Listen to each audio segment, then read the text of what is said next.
Welcome back, Mr. Toodi, to the second episode. I figured, we will not be done within 40 minutes of my usual schedule. Right. So we'll break it into two. So where we left off was in your training, you got deployed, right? Let's start from there. And I understand you have explained a lot about the history also, right? So before we go further, one question while you were talking about history of US Army with so much of passion, so much of interest, so much of love, so much of conviction, right? Did you learn the US history before you went into the US Army, or you learned it while you were in there? So the history that I told you is not of the US Army history. The only history of my unit, 1st Armored Division. So as we take each armored division or any of the unit comes with their own tags, which you probably know, being the son of a soldier, and each unit has its own history, and you take pride from the heroes that unit produced, the wars that they have been in, and these become part of your. So there is a competition between these units also, then separate units? Of course. I mean, we take a lot of pride. There are, each unit has a flag, has a company, has a battalion, has a brigade, and we safeguard that flag. But when we are all training, right, the other units come and try to take this flag, or there are competitions. There are the best army soldier competition every year. There are at the state level, there are in the guard, there are competitions, and units go against each other to become the best unit. At the battalion level, each company wants to win streamers. They say the best warrior, the best physical thing, the best shooter, and all of these come to your unit. So army is structured in a way where you're competitive, not in a negative way, but in a positive way, to be the best and the brightest. The training inculcates that loyalty, duty, respect, purpose, mission, everything into you, that you want to become the best version for the nation. Excellent. So at end of the day, if it is different, even if it is different units, if it is US Army, you're all one, and you have one purpose, one goal. It's amazing how it happens, because not only US Army, a lot of the times when we get deployed, we become joint combined forces. So the Army, Navy comes in, Air Force comes in. This is called joint commands. And sometimes, because we are NATO nation, when we go out and deploy, like what happened with my Afghanistan deployment, you go out and you work with any NATO nation. So you should be able to go and become part of that and understand that you both are bound by the same mission. So that is what happens being in America, US being part of the alliance during World War I. We fought side by side with the British soldiers. We fought side by side with the Russian soldiers against the German and the Italian, the Axis forces, World War II. And then in World War I, we fought against the Italy and the France and Germany. So in Iraq and Afghanistan, we fought against the Taliban and the terrorist groups in the NATO nations. There were almost 24 different nations as part of the NATO. There were Mongolian forces. There were British, French, German. India is not part of it. India was not there? India is not a NATO nation. We have our own thing called non-allied movement that Nehru started. So we are not part of the NATO. Oh, okay. Yes. Oh, I see.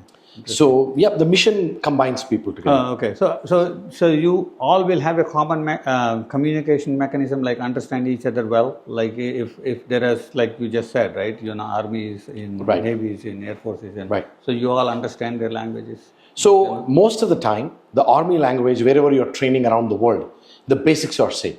Okay. But the radio language might be different. How you communicate might be different. Okay. But what America does every year is combinedly trains jointly with the forces of different nations, so that the officers come together and they will train how we can combine together, how the armor from my country can mix with the infantry of your nation, and how this whole combined mission can be even from World War I, World War II, where the entire Alliance Forces commander was a British commander in World War I. In World War II, it was a general from American Army. But the people that are serving him were the British Army people. So it does not matter. We have been training for more than last, good part of the century, working together as a unit. Okay. Yes. So okay, let's go back to your training. So you finished your training, 8 months Right. training. You said Yeah, it was almost six months. 6 months training. Right. So what happened after the training? You So I got finished my deployed? 6 months training. I finished on April 11th, and I went back home. My wife was in the last 1 month of her pregnancy. My son was born on May 1st, Oh, okay. exactly 20 days after I went home. Oh, okay. So I was just home in time. Then I So joined. by then you were a U.S. Army soldier. I was a U.S. Army soldier. I was a specialist. Okay. My parents You were. welcomed your son as a U.S. Army soldier. I did. So I joined a unit. It was a infantry unit out of Illinois, close to Chicago. I joined there as a supply specialist, and I served there 3 to 4 months, Okay. working through my command. And I put in my application for officer candidate school, which happens through the Regional Training Institute in Illinois, Springfield. And then I went through phase 1, phase 2, phase 3 of the training. And I Again, how long was that training? So that was 18 months, but you do not do it continuously. Okay. You do your phase 1, 2 weeks, you go get trained, you come back, and then you do the next 12 months phase 2 in Springfield in Illinois, but you do 2 days a week. Okay. So these are to train as a reserve unit. Okay. And then once that is done, your phase 3 is again 2 to 3 weeks. You have to go outside. And the 6 months before these 12 months is where they prepare you for officer candidate school. It's called phase 0, where they try to tell you how to use land nav. As an officer, you always have to lead your unit through the jungles and through deserts and everything, sometimes without the modern equipment. So even if the modern equipment fails you, they want to make sure as a you can navigate your way through the jungles. Make you resilient. Exactly. In So all we are given these land nav tools, and they'll tell you meet us in this point, and then you have next 6 hours to find yourself to go out there, and then you pass. So you by walking, or is that you walk, and that's just a point. So you have to map it, and then you are just mapping every 100 meters. You use the compass for direction, the magnetic compass, and then you find your way to where you need to go. They'll give you 15 different points. Each point will have a special code. You need to get that code. If you get 15 out of 15, you pass. So there is a time limit also? There is a time limit. You can't just take it and sleep and then go. No, you cannot. You have to. So 400 people started from unit to become officer candidate school. During phase 0, at least 100 people will get dropped. 300 people will go through phase 1, and only 200 people will come back to go to qualify in phase 2. In phase 2, before you go to phase 3, from 200, you get down to maybe becoming 80 people. And in phase 3, they take another 40 people off, and only 40 to 50 people come out of phase of office OCS as an officer, because they want to make sure more than anything else in the officer candidate school that you should be able to make a decision. Until now, as an army soldier, you're only taking commands, but now the decision you make is going to change the face of war. So they teach you the basics of war, how you take a command from a higher unit, and how you create into orders, how you understand that, how you become part of that orders and give it to your lower units. So now you're an officer. So earlier you explained us, I forgot finally it was a brigade, the biggest company, and then brigade and all that stuff. Right. So once you became an officer, you were commanding what? The brigade, the company? So as a second lieutenant, you become a platoon leader. Okay. You're commanding a platoon of 40 people. Okay. From second lieutenant to first lieutenant, you become an executive officer at a company level. Okay. The company has 4 platoons. Okay. So you are an executive officer for 160 people. 160 people. And then as a commander, as a first lieutenant and as a captain, you take command of the unit. You are the commander of the company. Or you can become a staff officer at the battalion level. Okay. And you can also become a staff officer at the brigade level. Okay. Once you're done with a captain, you become a major. As a major, you either take the command of a battalion, or you become an executive officer at the battalion level, or you lead sections in the brigade level. You become the S3, which is your intel unit. You become the commander OIC of the Intel, or you become S4, which is your supply section. You become the OIC of the supply section. So each rank tells you how you can grow in the army. As a after major, you become a lieutenant. You become a lieutenant colonel. As a lieutenant colonel, you take command of a battalion. You are a battalion commander, or you can become a staff officer at a division, or you sometimes can take section officers under a brigade, and then from you become a full bird colonel. A full bird colonel takes command of an entire brigade. Okay. After a full bird colonel, you become a brigadier general. Brigadier. Then you become commander of a brigade, or you go into a bigger. There are multiple echelons within the army where there is a division. There is different stuff. Right. So then you start earning the stars. You become a 1-star general, 2-star general, 3-star general. Right. The highest ever served in the U.S. Army is a 4-star general that served in the Afghan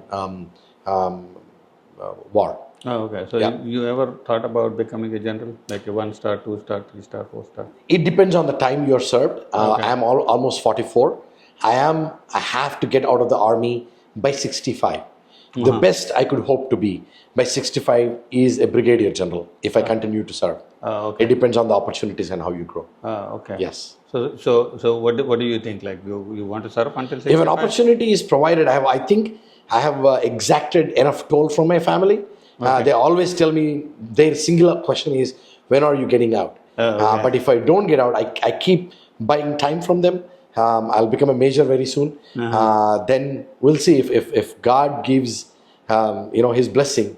Well, maybe a brigadier general. We'll see. Oh, okay. Or if not, I can live through the dream by hoping that one of my kids take the mantle and they go through the ROTC and they start as a second lieutenant, and then. So you already have planned for your kids' future then? I am hoping that one of them will continue the legacy. How many kids do you have? I have 2 kids, Oh, okay. a 10-year-old son, an 11-year-old son, and a 10-year-old daughter. Oh, okay. One of them, my daughter doesn't need any army training. She's already a leader and she's a boss. Okay. But I'm hoping one of them will.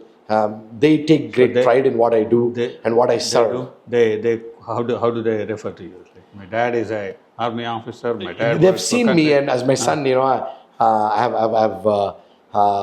was in the army even before he was born. So they've seen me always putting on uniform, going and putting the nation in front of my own needs, my family needs, and they respect that and they take parts. Like whenever I go for deployments and everything, my kids step in and they do their part. So they are getting trained along with it, and I hope and pray that They one of are them. growing to become an army officer some point of time in their life. I hope so. I would love to And believe. you're already building that environment in the house. Right, not only my house, my family as well. I have inspired almost 4 to 5 kids so far. Oh, The second generation American-born Indian kids. Kids, okay. I have a cousin from Ohio. He's in the Ohio National Guard right now. Oh, okay. He finished his basic training and his AIT, and he's going through OCS right now.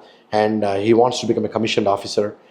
Along in Dallas, I talked to 2 to 3 kids, and they, after college, they joined the army. So when our kids are seeing, because the Indian diaspora, they've seen dads who are doctors, they've seen dads who are IT professionals, they have seen dads doing everything else, but they have not seen dads who are army. And when they see that, it inspires them. And they try to come. A lot of it is, I think, I also wanted to ask you that question around. A lot of it is because of the way we were brought up in India. Like you just said earlier, right, at the beginning of our interview, you either become engineer or you become a doctor. Right. Right. I think some part of it is also being carried over here. For that one of the reasons, what I think is always because of the lack of information as well. Like, how you can get into these armed forces. True. That 2 is things also there. from your question. It's not the entire India. It's only South India. Because of the geography, South India was never open to the threat of these centuries of people coming and invading India. But if you talk to Rajasthan, Gujarat, Punjab, they've always been exposed to... Right, you're right. Yeah. Right. And so in their families, they have always volunteered to become part of the army. There is a prideful tradition in the Punjabi families I think where there are Punjabi generations families, of stuff. I Same thing heard in that, Rajasthan. yeah. There is Rajasthan Rifles. There is even Nepalese Gorkha battalion. Correct, But you correct, don't find a South Indian battalion because You're the right, last invasion as South India that we have seen is the Bahmani Sultans coming and invading the South India, the Deccan. But at that time we had the Deccan, the kings, right? So I think we have enjoyed more safety and security. So in South India, people are more about engineers and doctors. How can we secure your life? And even Telangana had its own fighting. Money? Yeah. Right. Telangana had its own fighting. It could not expose to the Indian freedom fighting as much as Andhra did. What Kakinada could do. What we have seen a lot of freedom fighters coming out of Prakasham Pantul garu gani, Tangutur Prakasham Pantul garu gani, Arlapita Gurujara Apparao garu gani. But we did not have that opportunity in Telangana. Having said that, we were fighting our own battle, right? Okay. So, but we are comparatively to north, we are more secure. So if I see any people in army right now, it's mostly the Punjabis. They're coming. They fought a big thing in. So even in US Army, you see Punjabis? Yes. Not only that they came. Usually in US Army, facial hair is not allowed. But the Punjabi Corps, Punjabi Army people, the US Army Punjabi officers and the NCOs put together, represented, and they got permission to grow and their dhadi. And what about the pagdi? And the pagdi too. So there is OCP colored pagdi for Air Force, Navy, and of course for the Army. That is so great to hear that. Even today, when as officers we try to train and we try to read the most fiercest battles that were fought on earth, the Battle of Saragrahi, which happened in Afghanistan, where the Indian Sikh battalion that was deployed in Afghanistan was manning a fort as part of the 44th Rifles, were 12 people. The movie Kesari was made. Kesari movie. And that battle is a real battle. Beautiful movie. That's And that story is a real inspiring, riveting story of the Sikh pride and patriotism. And today, even in the British Army, there is two separate regiments. One is a Nepalese Gurkha regiment, just like that, and a Punjabi regiment. In British Army? In British Army, even to now, the Queen has a special. These are directly reported to the Queen's guard. The Nepalese Gurkha of the British, even now, is the most fiercest unit.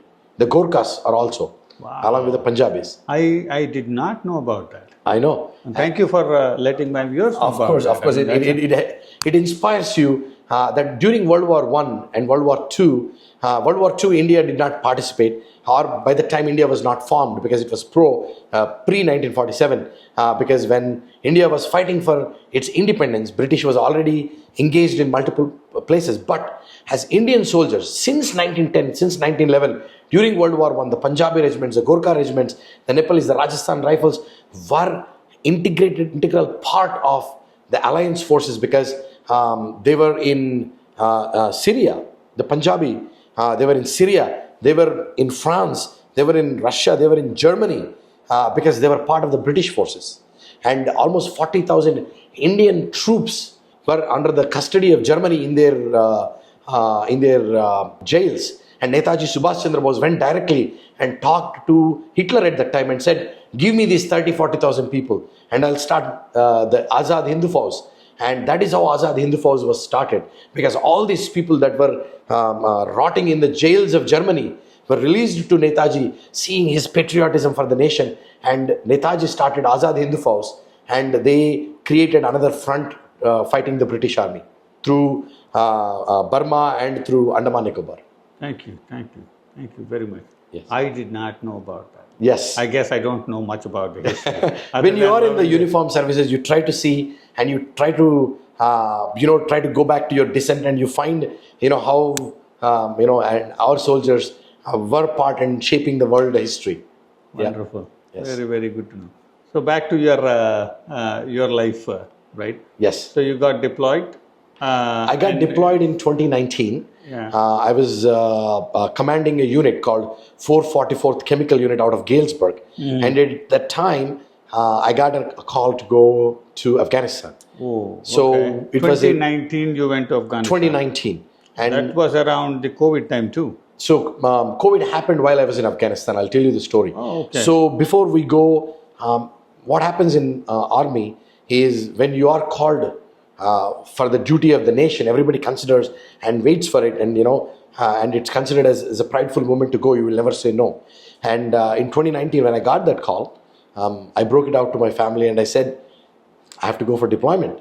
And of course, my mom and my dad and my wife and everybody, Going my to sister. Afghanistan is like you're calling for death. Exactly. At the time, we were actively engaged with Taliban, and the Al Qaeda was almost terminated, but Al Qaeda was resurging as ISI. There was ISI we were fighting not in Afghanistan but in Iraq and elsewhere, and ISI was trying to come into Afghanistan because ISI at the time, the Al Qaeda was broken down into two parts. One ISI on the Daesh on the Afghan and the Iraq border, and then the rest of the one fighting the Syrian war. So when I was called for Afghanistan, I was part of something called BEST team, BEST, bilaterally embedded staff support team. We were getting deployed in a mechanized unit along with the Polish soldiers. Illinois has a very proud tradition of history with the Polish people, because The Polish people, okay. right, because when America was fighting civil war, the Polish people that settled in Chicago also were part of the war, the civil war, Okay. and they helped America fight against British. So America, Illinois state, the National Guard has a sister relationship with Polish people, and each of the state for the National Guard in American Army, each of the state has a relationship with one of the NATO nations. We train them, we combinedly work with them, and we try to understand that if we get deployed together, that the integration becomes much more easy. Like the state of Michigan is with Germany. So each unit happens like that. So we were deployed with Polish, and Polish are a very prideful people. In the history of the world, they were attempted to be wiped out of the army. They were wiped out of the map 3 times. And through their sheer resilience, they came back. So it was such a growing experience to deploy with the Polish, because when you are out in Afghanistan, through those deployments, you grow a relationship that's very close. To today, I maintain a lot of calls, and we try to find out what they're doing on the Polish side. Looks like you already went to Afghanistan. No, before you go to Afghanistan, I want to ask you one personal question. So you got a call. Yes. You are going, right? You break it to your family. Yes. So what was the commotions there? This was Did your wife stop you, try to stop you, say, hey, dude, this is time to get off Of now? course. I had to put up my first battle, not in Afghanistan, but at home. At home. To make sure that I get consent from my wife and my parents, and I get their blessings to go. They were worried. They were up. And you, in your mind, you were like hell-bent that you are going, period. No, it's a call. Every soldier that works in any part of the world waits for a call like that to go and answer. Your nation requires you, your nation needs you. And But at that time, you don't think about your family. What if you're dead? I think army, that is the reason only 2% of the American population puts uniform, because you are trained to think that what you're serving is a much bigger mission that is more valuable than your life. Because for me, my kids were born here. They were American. And if I'm not able to fight to protect this nation before the war comes to the country, I mean, that is the best thing I felt as a father I could do to my kids, is to make sure that their freedom is protected. Have you ever, does it ever occur to you that you may not come back alive? What will happen to your family? You don't think about it. You never thought that you are going to die? No, of course, because when before you go to the war, before you go to deployment, when you say your final goodbyes to your kids, it was a very emotional moment. My father-in-law was there, my uncle, who is my elder brother, they all drove almost 150 miles to come to the place where there is this final goodbye ceremonies. And along with me, there were another 10 soldiers that were getting deployed. and all of them had kids that were, my kids were in 2019, my kids were 4 and 5. So they were very young. And I was the second highest ranked officer in that unit that I was getting deployed. Rest of the kids were younger than mine. There was a kid who was only 1 year old and the mother was coming. So the colonel that was leading us, and he was tearing up, and he was telling all the families, saying that I'll do my best to make sure that I bring all of these people in one piece. I will do my best to bring all of them in one all piece. back, but no guarantee. Of course it's not. Of course it's not. And if as a soldier you don't think about it, and you think that's the most... So you are trained to not think that you will be dead. No, Yet you know that you are going to Afghanistan, which is the most disturbed place in the planet. It's not that you're not trained, but you are trained to think that even if that happens, it is the highest sacrifice a human being can do for this nation, and relatively so in this nation. We don't understand this in the South India, but in Rajasthan and in Punjab, when they lose those soldiers, it stirs. That's the reason there is so much respect for soldiers in America, because the community always recognizes what it means when they put the uniform. And you would consider it as the greatest pride that your family and everybody says, I have paid the ultimate price for this nation. So in America, there is this thing called Gold Star. They're called Gold Star families. There are very few. There are 450 or how many ever people we lost through the different stuff. Those families are presented a Gold Star, saying that you guys have done the ultimate for this nation, for the fabric of this nation. So are their families taken care with that Gold Star? There are a lot of family support services that happen in the army. Yes, there are. You don't think for that. You don't think because you don't get a guarantee that your family will be taken care of when you join. But yes, there are support services that happen. That is the reason whenever we see the State of the Union addressed by any president, there are Gold Star families sitting in the gallery, and their political views and everything are given importance.